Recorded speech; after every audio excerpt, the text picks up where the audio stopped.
l'antisémitisme. Je vais commencer par l'antisémitisme, ensuite je passerai à la crise, et puis j'essaierai de donner à la fin quand même, pour qu'il y ait un petit peu d'éléments vous permettant de repartir sans être trop stressé, des éléments qui peuvent donner à espérer. Et bien entendu, après la conférence, je serai à votre disposition pour répondre à toutes les questions que vous pourriez être amenés à me poser. Je précise que je reviens des États-Unis, donc je peux avoir des nouvelles fraîches. Je reviens de Californie et mon avion a pris 3 heures de retard à New York, mais enfin je suis là quand même aujourd'hui. Voilà. Donc, commençons par l'antisémitisme. J'ai publié plusieurs articles ces derniers temps pour dire que les analyses sur l'antisémitisme qui se trouvaient menées en France étaient des analyses très incomplètes et que de ce fait, comme les analyses étaient incomplètes, la lutte contre l'antisémitisme était une lutte elle-même incomplète et à mon avis relativement inefficace. Parce que quand vous prétendez lutter contre quelque chose, mais que vous ne visez qu'une partie, et sans doute pas la partie principale de la cible, eh bien vous avez des chances de manquer une bonne partie de la cible. Même vous avez toutes les chances de manquer une bonne partie de la cible. Donc j'ai parlé dans ces articles récents de nébuleuses antisémites. Donc l'antisémitisme qu'on combat, dans le contexte français, combattent des associations diverses, SOS Racisme, même le CRIF dont on parlait tout à l'heure, dans l'Assemblée Générale d'Europe-Israël, c'est l'antisémitisme d'extrême droite, entre guillemets. Celui-là, on le combat très facilement. L'antisémitisme, on pourrait le dire, traditionnel. Cet antisémitisme, il existe encore. Ça ne fait aucun doute. Mais je dirais que dans des pays comme la France, il est résiduel. Dans d'autres pays, comme les pays d'Europe centrale, la Hongrie par exemple, il a beaucoup plus d'importance. Un parti comme le parti Jobbik est un parti très douteux. En Grèce, où il y a pourtant, pour ainsi dire, plus de communauté juive, il y a un parti antisémite. Donc ça montre d'ailleurs, une fois de plus, qu'il peut y avoir de l'antisémitisme sans qu'il y ait de présence juive. C'est un antisémitisme fantasmatique. Le mouvement Aube Dorée, en Grèce, est un mouvement antisémite, clairement nazi dans ses orientations. D'ailleurs, son sigle ressemble au sigle national-socialiste. Donc cet antisémitisme-là, il existe encore, mais il n'est pas le seul. Et je dirais que si vous regardez l'histoire des 2000 années d'antisémitisme dans le contexte européen, vous voyez qu'effectivement, pendant ces 2000 années, vous avez un antisémitisme chrétien qui continue à exister. D'ailleurs, dans l'Église catholique, il y a des fois des positions qui ne sont pas très claires, c'est le moins qu'on puisse dire. Quand je vois même qu'on présente le pape actuel comme un pape qui est ami d'Israël, j'aurais tendance à mettre beaucoup de dièses et beaucoup de bémols, parce que je me souviens du voyage qu'il a fait dans ce qui était énoncé par le Vatican comme la Terre Sainte. Le mot Israël n'était jamais employé. Il parlait uniquement de Terre Sainte. Donc on peut se demander si le Vatican reconnaît Israël d'ailleurs. Bon, c'est une question que je me suis posée sur le coup en regardant ça. Bon, donc il y a 2000 ans d'antisémitisme chrétien qui sont là. Et c'est pas simplement le catholicisme, puisque là je viens de parler du pape, c'est aussi le protestantisme. Faut regarder que l'un des textes fondamentaux de l'antisémitisme chrétien, c'est un texte de Luther. Luther a voulu séduire les juifs, et puis voyant qu'il ne parvenait pas à les séduire, c'est pas le premier à réagir de cette façon-là, il a écrit l'un des textes les plus violemment antisémites de son époque. C'est un texte qui faisait partie des ouvrages de chevet d'Adolf Hitler. Bon. Donc il faut quand même le savoir. Donc au sein du protestantisme, il y a aux États-Unis, heureusement un courant comme le courant évangélique, qui lui est différent, mais néanmoins il y a toute cette tradition d'antisémitisme chrétien, dont il y a encore des traces. Vous allez sur des sites comme le Salon Beige, différents sites d'extrême droite, vous en avez encore des traces aujourd'hui de cet antisémitisme-là. Mais il ne faut pas oublier qu'au XIXe siècle, l'antisémitisme s'est transformé. L'antisémitisme, c'est un antisémitisme qui s'est basé sur les nationalismes européens. C'est un antisémitisme qui s'est laïcisé, pourrais-je dire. Et cet antisémitisme du XIXe siècle, en Europe, c'est un antisémitisme qui, contrairement à ce qu'on pourrait penser, ou à ce qu'on dit aujourd'hui, n'était pas un antisémitisme de droite, entre guillemets. C'était essentiellement un antisémitisme de gauche. Et ça, c'est tabou de le dire aujourd'hui. C'est un antisémitisme qui reposait non plus sur le cliché des juifs, peuple déicide, etc. C'était un antisémitisme qui reposait sur le fait que les juifs étaient apatrides, cosmopolites et plutocrates, et tenant la finance, etc. Et un autre, ça on ne le dit jamais, c'est tabou, mais un autre des livres de chevet d'Adolf Hitler, c'était sur la question juive de Karl Marx. Et Karl Marx a été, j'en ai reparlé récemment dans un article de la MENA, l'un des premiers auteurs juifs qui a renoncé au judaïsme et qui est devenu un juif antisémite. C'est l'un des fondateurs d'une tradition qui se poursuit jusqu'à aujourd'hui avec des gens comme Shlomo Sand. Bon. Et on oublie que l'antisémitisme laïque, si je puis dire, du 19e siècle, l'antisémitisme nationaliste, était essentiellement un antisémitisme de gauche. On oublie que des gens comme Drummond, l'auteur de La France juive, se disaient socialistes. C'est un point qu'on ne souligne plus jamais. On oublie qu'un certain nombre de gens, même Jules Guesde, qui était l'un des principaux inspirateurs de la section française de l'Internationale socialiste à l'époque, à la fin du 19e siècle, était antisémite. L'antisémitisme, ça s'était très bien porté, c'était pas quelque chose qui était tabou à gauche. C'est devenu un peu tabou à gauche après l'affaire Dreyfus, mais seulement après l'affaire Dreyfus, et encore pas totalement. Je dirais que c'est vraiment devenu tabou dans les années 30, mais avant c'était pas vraiment tabou.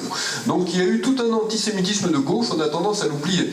Et on a tendance à l'oublier, c'est d'autant plus grave qu'on l'oublie que il y a le retour aujourd'hui d'un antisémitisme de gauche. Mais il y a un terreau derrière cela. J'ai cité Marx, j'aurais pu citer Proudhon, comme j'ai cité Jules Guesde. Il y a une multitude d'auteurs qu'on peut citer. Quasiment tous les grands auteurs, entre guillemets grands, socialistes et de gauche du 19e siècle sont marqués par l'antisémitisme. C'est une réalité, y compris d'ailleurs des auteurs juifs, hélas, c'est une réalité qui est analysée par Robert Wistrich, dont j'ai parlé récemment dans un article. Bon, donc il y a toute cette tradition d'antisémitisme, et ces auteurs de gauche d'ailleurs ont été classés à partir des années 30 plutôt à l'extrême droite. Mais il ne faut pas oublier que ce qu'on appelle l'extrême droite est très imprégné de doctrine socialiste. C'est un point qu'on ne souligne à peu près jamais. On ne souligne jamais non plus vraiment que dans le gouvernement de Vichy, dans le gouvernement du maréchal Pétain, il y avait 2/3 de gens qui venaient du pacifisme de gauche, du pacifisme socialiste, de l'entre-deux guerres mondiales. Tout ça, c'est tabou de le dire maintenant. Bon. Donc tout cela, on l'a classé à l'extrême droite, on l'a diabolisé après la guerre. Donc tout cet antisémitisme-là a été un petit peu marginalisé, laissé de côté, il a continué à avancer de manière souterraine, et aujourd'hui il est en train de remonter petit à petit à la surface. Je pense qu'il est en train de remonter à la surface parce qu'il s'est écoulé 2 ou 3 générations depuis la Shoah, les derniers survivants de la Shoah sont en train de disparaître.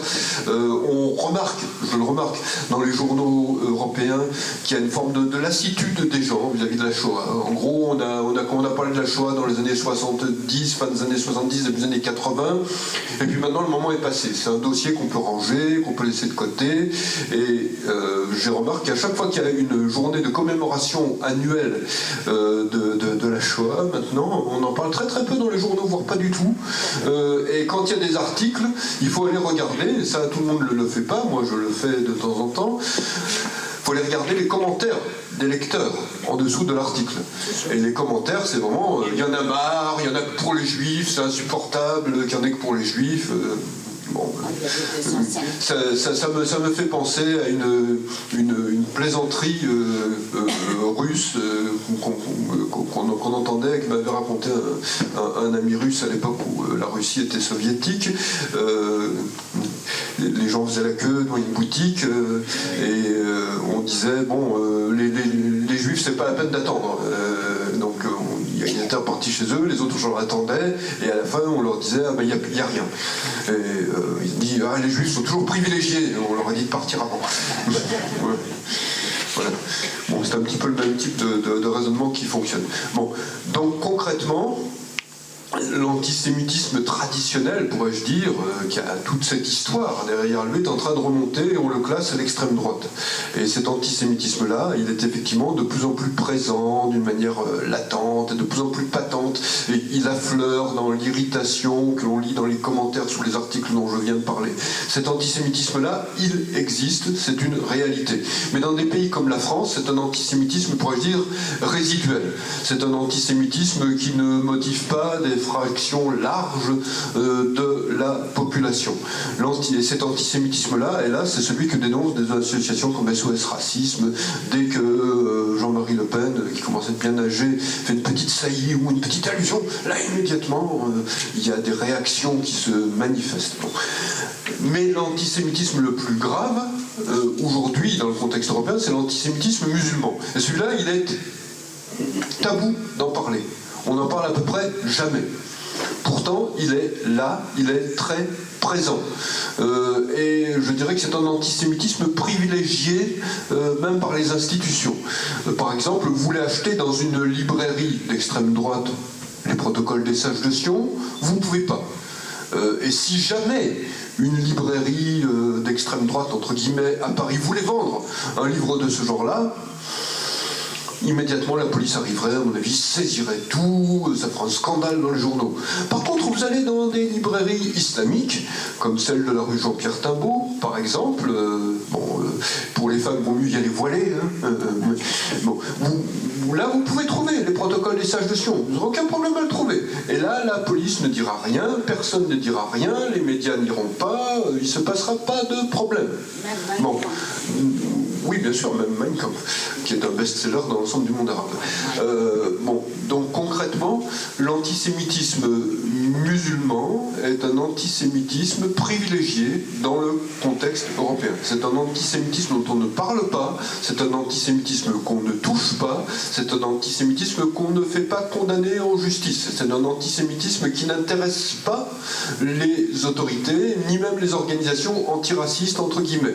Pourquoi ? Parce que le musulman est quelqu'un qui est un opprimé, c'est un damné de la terre, et c'est donc quelqu'un qu'on ne peut pas attaquer. À la limite, un opprimé ne peut pas opprimer d'autres gens. C'est un petit peu le raisonnement de base du politiquement correct dans le contexte européen. Comme les musulmans sont des opprimés, sont des gens qui ont été colonisés, etc., eh bien, on considère qu'ils ne peuvent pas être racistes. Ils ont été victimes du racisme, donc ils ne peuvent pas être racistes. Voilà. Et donc concrètement, à partir de là, cet antisémitisme prospère, prolifère. Vous allez sur une multitude de sites islamiques dans tous les pays d'Europe, vous avez des propos extrêmement douteux. Vous avez dans toutes les librairies islamiques, il n'y a pas qu'à Paris, vous allez à Bruxelles, vous allez à Londres, vous allez à Berlin, un petit peu partout, vous trouvez les pires livres antisémites. Et si j'en parle, c'est que c'est non seulement un phénomène islamique, mais c'est à l'intérieur de ce phénomène islamique, on le disait, et Madame le disait, on retrouve les livres classiques de l'antisémitisme d'extrême droite, entre guillemets, recyclés, à la limite, dès lors qu'ils ont l'estampille islamique, il n'y a pas de problème, ils peuvent passer. Donc je dirais que l'antisémitisme d'extrême droite peut parfaitement se redisséminer dans le contexte européen sous l'estampille islamique. Et dans ce cas-là, on ne le condamne pas, on ne dit rien à son sujet, on le laisse circuler. Et vous remarquerez qu'on ne le condamne pas. Il y a un seul livre qui est paru au cours des dernières années sur l'antisémitisme musulman, et c'est un livre sur lequel j'ai fait une critique assez féroce, parce que c'est un livre qui se présente comme une enquête sur l'antisémitisme musulman. C'est d'un auteur libéral que je connais, qui s'appelle Philippe Simoneau, et ce livre, en fait, légitime l'antisémitisme musulman. Comment est-ce qu'il le légitime ? Je ne le savais pas avant de le lire. Moi, je me suis dit, c'est une enquête sur l'antisémitisme musulman. Comment est-ce qu'il le légitime ? En disant, mais les juifs étaient bien traités dans le monde musulman, et ils étaient effectivement peut-être détruits à une seconde zone, mais ils étaient comme tolérés. beaucoup plus que dans le monde chrétien. Et puis ils ont trahi le monde musulman au moment de la colonisation. Donc c'est normal que les musulmans soient en colère, qu'ils détestent les juifs. Voilà, c'est à peu près la thèse centrale du livre. Donc c'est une légitimation de l'antisémitisme musulman que l'on trouve dans ce livre, qui se présente comme une enquête sur l'antisémitisme musulman. Et j'ai remarqué que j'avais été le seul à critiquer ce livre. Alors je ne sais pas si les autres l'ont pas lu, ou s'ils ont trouvé que c'était normal, qu'après tout, effectivement, les juifs étaient vraiment des êtres fourbes, et qu'à partir de là, il était logique que les musulmans détestent les juifs. Mais enfin, toujours est-il que ce livre a été reçu très bien dans la presse, il n'a pas été boycotté, il n'a pas eu de problème. Donc ça montre qu'il y a quand même quelque chose qui fonctionne dans les esprits, puisqu'un livre qui légitime l'antisémitisme musulman, tout en se présentant comme une enquête sur l'antisémitisme musulman, est reçu et très bien exposé en librairie. Mes propres livres peuvent être boycottés, mais ce genre de livre-là, non, vous pouvez le trouver partout sans le moindre problème, comme les livres de Tariq Ramadan et tout ce genre de choses-là.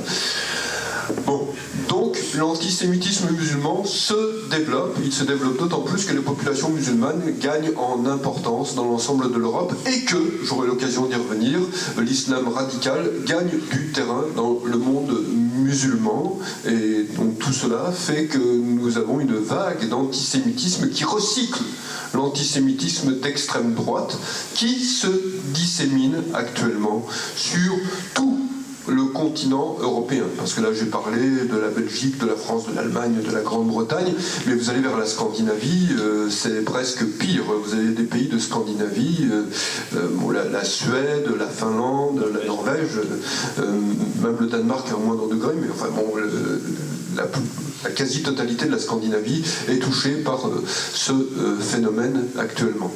Et ça, sur ce plan, on ne vous dira jamais cela dans les médias européens. Je n'ai jamais vu un reportage à la télévision française, même sur la transformation de la ville de Bruxelles. Pourtant, je vais souvent à Bruxelles.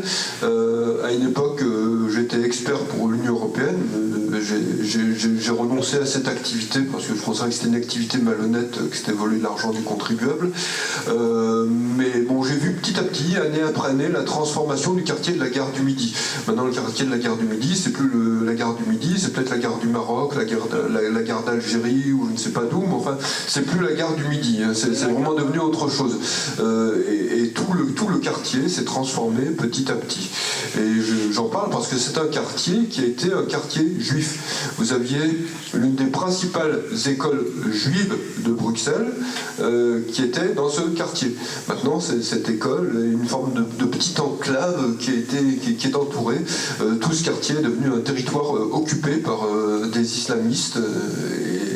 C'est un quartier où vous avez intérêt à respecter le ramadan, où les femmes ont intérêt à porter le voile, enfin, etc. On ne se croirait plus du tout à Bruxelles. Donc, comme Bruxelles est la capitale de l'Europe, d'une certaine manière, c'est programmatique pour ce qu'est en train de devenir l'Europe. Sans doute qu'il y a une dimension symbolique à l'intérieur de tout cela.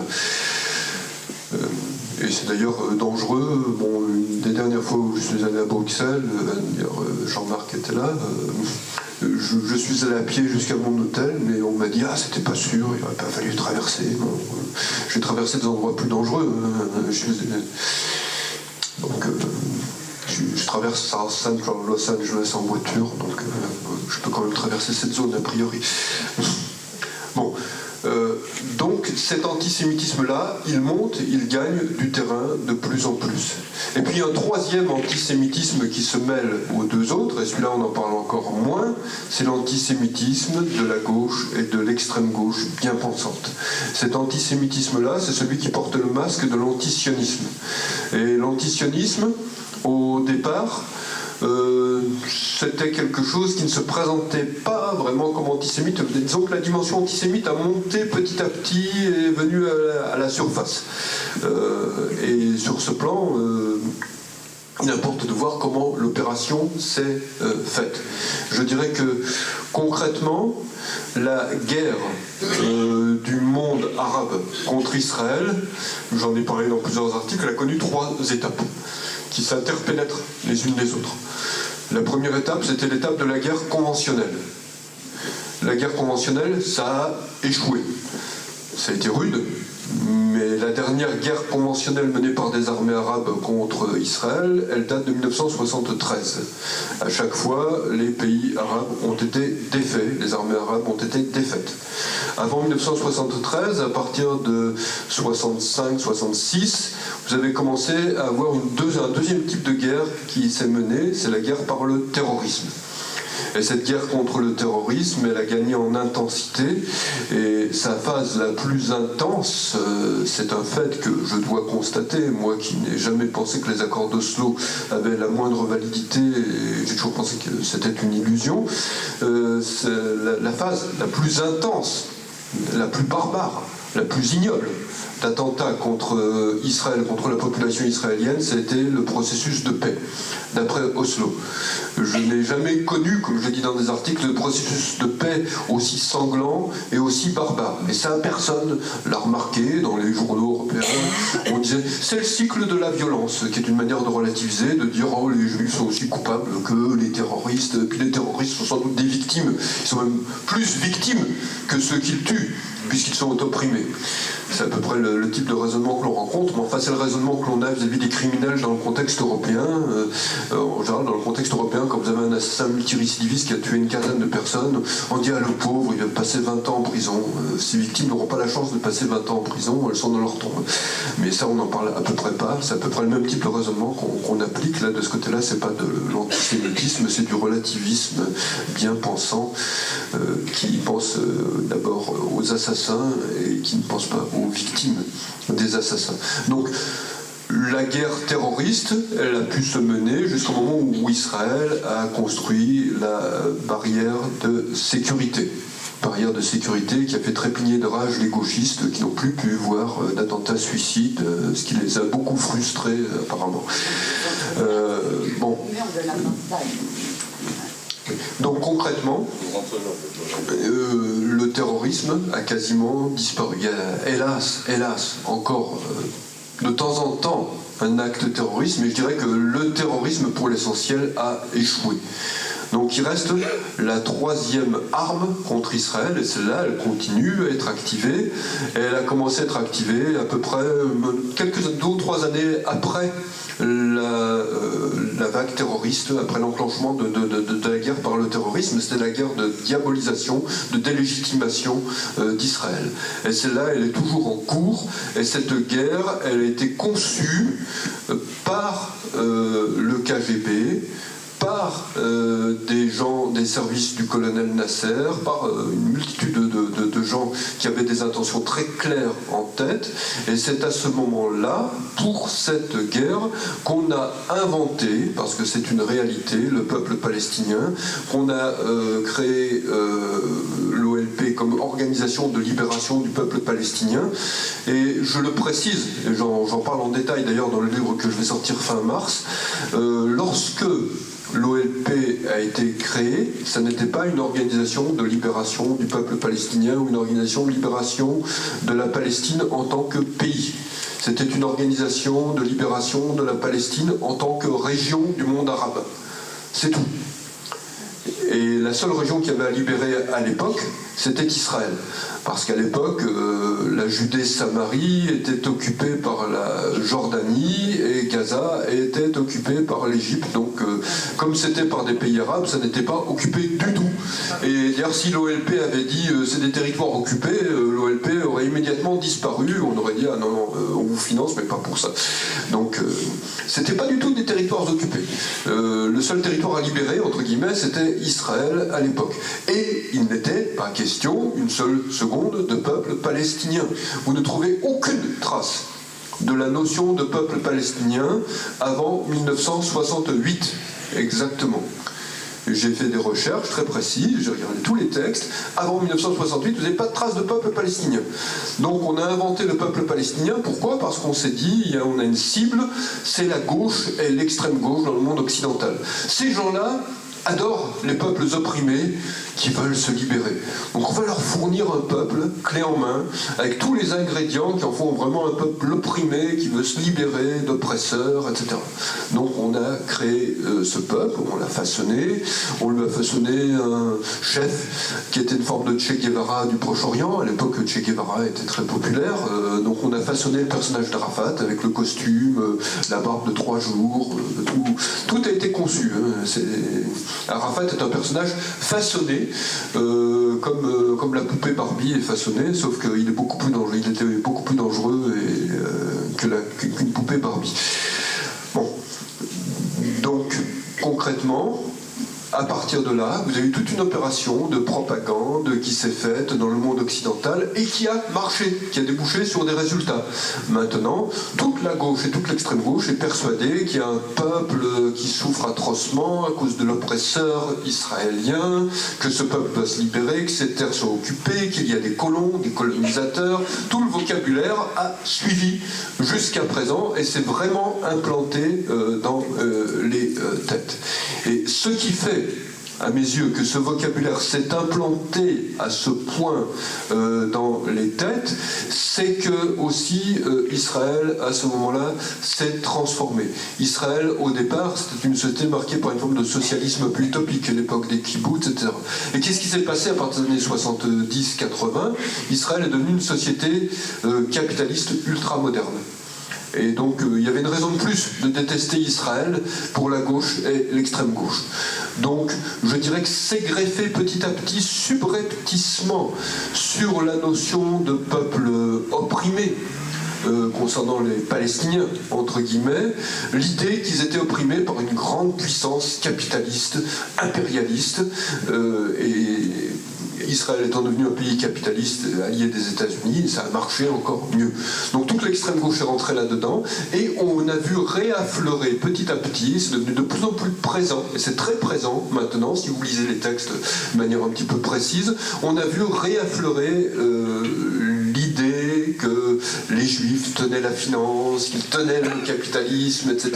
Et donc ça paraît logique dans les mécanismes intellectuels de l'extrême gauche que Israël soit un pays impérialiste, colonisateur, oppresseur, parce que c'est un pays capitaliste. Donc ça rajoute à la détestation. Et tous les thèmes de l'antisémitisme de gauche du 19e siècle peuvent à partir de là ressurgir, refaire surface. Et l'extrême gauche et une partie de la gauche qui s'y rallie, donc à partir de là, reprend, sans même parfois en avoir conscience, les thèmes de l'antisémitisme du 19e siècle. Reprenant ces thèmes de l'antisémitisme du 19e siècle, ayant dépeint, et accepté de reprendre la description des Palestiniens comme un peuple opprimé, ça les a menés à être pro-islamiques. Parce que du coup, petit à petit, tout l'islam est devenu une sphère d'oppression par le monde occidental. Et donc, toute cette extrême gauche s'est petit à petit rapprochée de l'islam et de l'islam radical. Ce rapprochement s'est fait d'autant plus facilement que l'islam radical lui-même emprunte d'une part au discours de l'extrême droite, entre guillemets, comme je dis, il réimprime les protocoles des sages de Sion, il lise Mein Kampf sans problème, etc. Mais l'islam radical est aussi imprégné d'idées marxistes, d'idées tiers-mondistes. Et donc à partir de là, il y a des passerelles qui se font vis-à-vis de la gauche et de l'extrême gauche d'une manière très précise et très facile. Donc vous avez maintenant, et c'est pour ça que je parle de nébuleuse, tout un ensemble interconnecté qui se mélange, dans lequel vous avez en position de matrice sous-jacente le vieil antisémitisme d'extrême droite. Sur cet antisémitisme d'extrême droite s'est greffé l'antisémitisme musulman, qui lui-même s'alimente à l'antisémitisme d'extrême droite. Là-dessus s'est greffé l'antisionisme d'extrême gauche, qui lui-même, petit à petit, s'est rapproché de l'islam et de l'islam radical, qui s'alimente à ce qu'il trouve dans l'islam radical, et qui, en s'alimentant, c'est là que ça devient absolument aberrant ou intéressant, selon la façon dont on va regarder, qui, en reprenant des éléments de l'islam radical, reprend sans même s'en rendre compte des éléments du discours d'extrême droite. Donc vous trouvez chez des gens d'extrême gauche aujourd'hui des choses qui viennent directement de l'extrême droite en étant passées, en ayant été recyclées par l'islam radical. Donc voilà à peu près dans quel contexte nous sommes. Et donc ce contexte-là, c'est un contexte qui grandit de plus en plus dans le contexte européen, parce que si on condamne l'antisémitisme d'extrême droite, comme je le disais en commençant, on ne condamne pas l'antisémitisme musulman, c'est tabou, et bien entendu, on ne condamne pas l'antisémitisme dépeint comme antisionisme de l'extrême gauche et de la gauche bien pensante. Au contraire, ça c'est absolument hégémonique dans tous les médias. Donc en gros, sur les trois composants de l'antisémitisme tel qu'il se développe aujourd'hui sur le continent européen, vous en avez un seul qui est incriminé. Et encore, il est incriminé quand on le circonscrit. Il n'est pas incriminé lorsqu'il vient, si je puis dire, contaminer les deux autres antisémitismes. Et ces deux autres antisémitismes, on n'en parle pas, on ne les décrit pas comme antisémitisme. L'antisémitisme musulman, comme j'ai dit, un seul livre, et c'est un livre qui le justifie. L'antisémitisme de gauche ou d'extrême gauche, ça, on n'en parle à peu près jamais. Au contraire, on dit, comme Pascal Boniface dans ses livres, on a le droit de critiquer Israël. Pourquoi est-ce qu'on n'aurait pas le droit de critiquer Israël? Et du coup, selon l'expression de l'auteur américain Alan Dershowitz, on traite Israël comme le juif parmi les nations, et on en est à reprendre maintenant, pour décrire Israël, même des fois dans la grande presse, un vocabulaire qui est celui que l'on utilisait dans les années 30 pour fustiger les juifs. Donc quand Alan Dershowitz dit Israël est traité comme le parmi les nations, c'est une réalité. Les mots sont exactement les mêmes. Beaucoup de gens ne font pas ce type d'analyse, mais vous reprenez des textes qu'on trouvait dans des journaux comme Je suis partout dans les années 1930, et vous regardez la façon dont on décrit les juifs, vous remplacez dans le texte juif par Israël, et vous trouvez à peu près les mêmes raisonnements, les mêmes mots. C'est assez fascinant et effrayant de voir la façon dont les choses se passent sur ce plan. Donc il y a un recyclage des choses. Et ce qui me paraît inquiétant à l'intérieur de ce recyclage, c'est que vous avez au sein de l'extrême gauche et de la gauche, des gens qui, à partir de là, reprennent tout le discours de l'antisémitisme le plus vil, celui qui a amené à la Shoah, qui l'appliquent à Israël et qui le font en toute bonne conscience, qui le font sans se rendre compte même de ce qu'ils font, sans même avoir conscience de ce qu'ils font. Et ça me paraît d'autant plus grave que, bon, ayant lu des auteurs comme Léon Poliakov, je sais parfaitement que ce qui a rendu possible l'abomination absolue qui a été la Shoah, c'était le fait que pendant des décennies, il y avait une accoutumance des esprits à la détestation et à la haine. Et je dirais que cette accoutumance, c'est une forme d'accoutumance qu'on est en train d'essayer d'installer concernant Israël dans le monde européen actuellement. Alors, on va me dire, c'est ce qu'on me dit des fois, je me fais d'emblée l'avocat du diable, mais ça concerne Israël, ça ne concerne pas les Juifs dans le contexte européen. Si, ça concerne les Juifs dans le contexte européen pour une raison très simple, c'est que les Juifs dans le contexte européen sont sommés, d'une certaine manière, d'être politiquement corrects. Ils sont sommés de ne pas défendre Israël. Ils sont sommés de se dissocier d'Israël.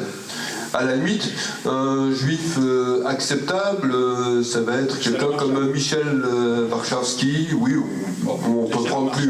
Oui, Charles Marchal, ça peut être ça, effectivement. Citer Michel Warszawski parce qu'il a été décoré récemment par le Premier ministre en France, ce qui montre où on en est. Bon, Shlomo Sand n'a pas encore été décoré, mais enfin, il est sur les listes de best-sellers, il a même eu un prix du livre d'histoire, donc, etc. Bon. Donc concrètement, pour être invité à la télévision, dans les médias, il faut être un juif antisioniste, voire un juif antisémite, c'est encore mieux. Ou un juif négationniste, parce qu'à mes yeux, quelqu'un comme Shlomo Sand est un négationniste. C'est quelqu'un qui falsifie l'histoire, après avoir falsifié l'histoire du peuple juif, en écrivant comment le peuple juif fut inventé, qui est un tissu d'ineptie complète. C'est un travail indigne d'un historien. N'importe quel historien, soit peu sérieux, trouve que ce livre est d'une indigence qui mériterait le prix Zhdanov ou le prix Staline s'il y en avait aujourd'hui. Bon, ça a eu un prix du livre d'histoire, ça a eu le prix aujourd'hui en France lorsque le livre est paru. Et il a récidivé cette année avec comment la terre d'Israël fut inventée. Il a sans doute jamais lu la Bible, puisqu'il dit que dans la Bible on ne trouve pas de mention de Eretz Israël. Alors, je ne sais pas quelle version il a lu, moi c'est en tout cas pas les versions que j'ai lues quand j'ai lu, enfin bon. Néanmoins, il y a eu des entretiens avec lui dans Le Point, dans l'Express, c'est très bien passé. Bon, apparemment il n'a jamais lu la Bible et il est analphabète sur ce plan, il n'est pas sur la lecture de Marx, de Lénine ou d'auteurs de ce genre-là, mais comme les journalistes sont aussi analphabètes que lui, ça passe entre analphabètes, on se comprend. Bon, on en est à peu près là, dans le contexte français, il y a une indigence culturelle, une sous-culture qui est assez préoccupante et qui constitue un terreau fertile pour ce qui est en train de se développer de cette façon-là. Donc, nous sommes face à cet antisémitisme-là, qui a toutes ces composantes-là, et cet antisémitisme global est un antisémitisme précisément, et c'est pour ça que je citais Shlomo Sand de Michel Barskowski, est un antisémitisme qui adore les juifs antisémites. Un juif antisémite, on va l'inviter partout. Et en invitant partout les juifs antisémites, on somme les autres juifs, comme je le disais il y a un instant, de se dissocier d'Israël. On leur dit, vous voulez être de bons juifs, eh bien dissociez-vous d'Israël, montrez que vous vous intégrez, montrez que vous détestez Israël autant que nous. Si vous ne le faites pas, c'est de votre faute si vous arrivez des problèmes. C'est pas de la nôtre. Nous, on est tout à fait prêts à vous accepter.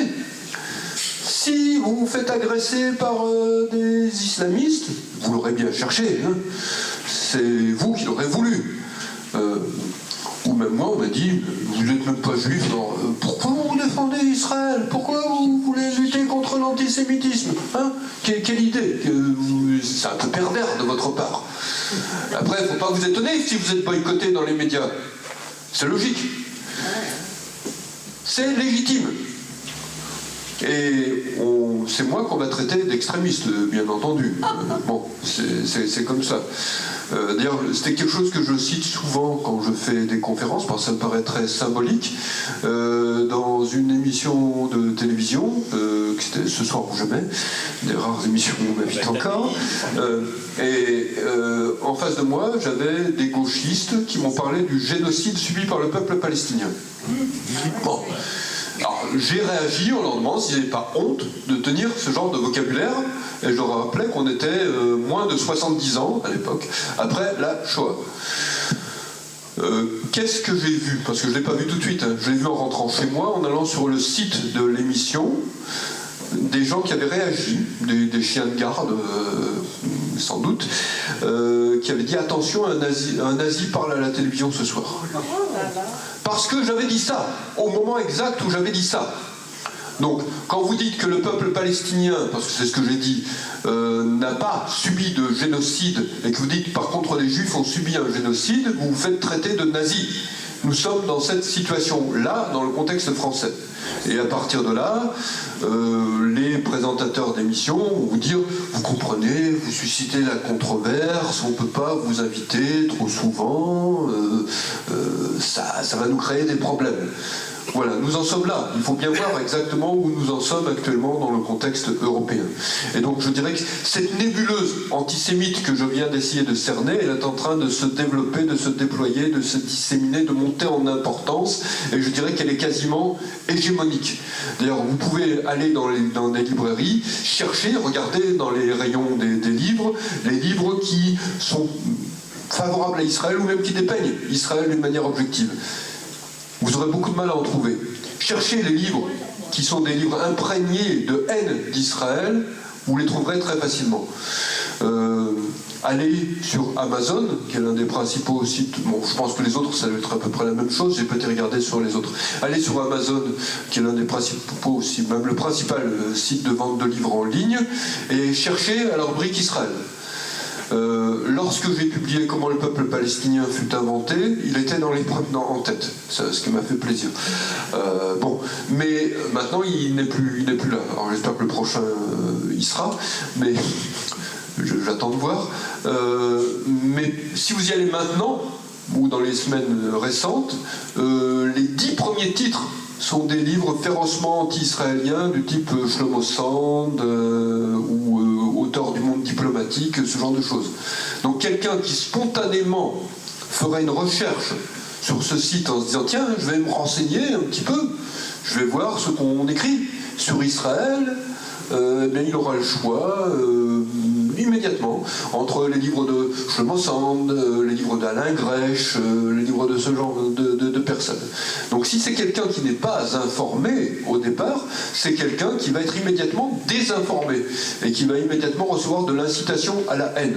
Pour retrouver de l'incitation à la haine, il n'y a pas besoin d'aller voir les manuels scolaires palestiniens, ils sont complètement imprégnés d'incitation à la haine, mais il suffit d'aller sur Amazon et d'acheter un livre en France concernant Israël.